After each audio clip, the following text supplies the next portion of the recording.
What Once Was Mine, Chapter 2. A Fairy Tale Beginning. Once upon a time, when the heavens still had some truck with what happened down on earth, the sun shone so brightly that on one fine spring day he shed a tear of pure joy. Where this drop of sunlight fell, there grew a magical golden flower. It glowed warmly and softly like morning sun, and had the power to heal the sick and injured. Only it never had the chance to. Once upon a time, those who knew the forest and were desperate for a miraculous cure sought its magic. But then war after war ravaged the countryside in those dark ages, and the plague took entire generations of wise women and ancient hermits. In time, the sun-drop flower almost entirely disappeared from memory. Many years passed. The world moved on, yet eventually one clever and evil young woman, guided by story and rumor, did find the flower again. Her name was Gothel.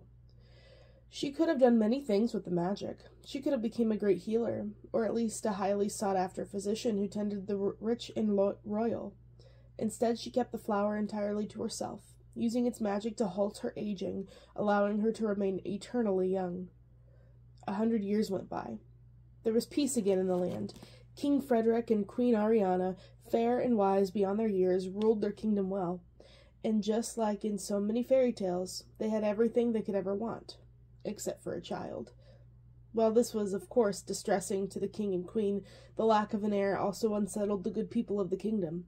Without a clear path of succession, all would be thrown into chaos and bloodshed again. The neighboring baronies were always restless, hungry and greedy for bigger holdings. After consulting good wives, doctors, priests, and charlatans, the queen finally conceived.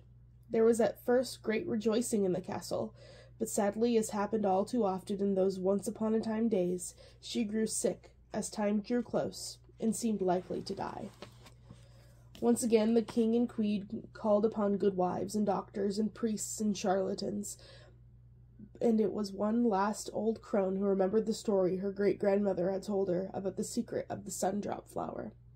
The king immediately sent all of his horses and all his men to comb the countryside for this magical glowing bloom.